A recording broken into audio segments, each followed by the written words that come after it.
Noong tinanong si Sheikh bin Baz, rahimahullah, paano mo sa amin ipapaliwanag, anya, yung isang tao na syadidul istiqam, thumma yanharif? Paano mo sa amin ipapaliwanag na yung tao na matindi ang kanyang pagiging matuwid, bigla na lamang siya, Bro Yusuf, lumihis ng landas? May ganun eh. Siya ay matuwid, bigla na lamang siyang lumihis. Sabi niya, ihdal amrayn. Sabi ni Sheikh bin Baz, sa dalawang bagay, sa dalawang paraan.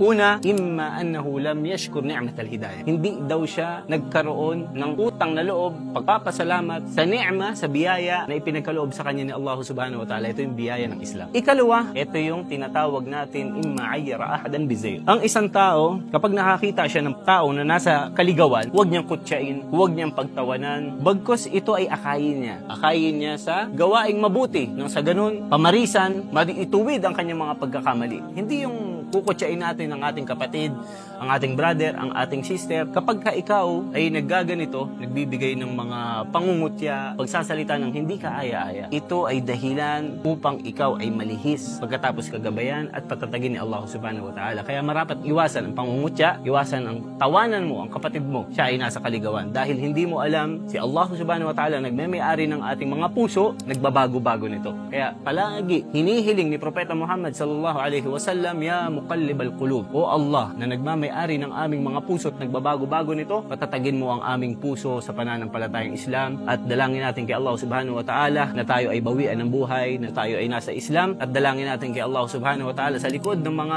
fitna na kumakalat ay gawin niya tayong matatag. Wassalamu alaikum warahmatullahi wabarakatuh.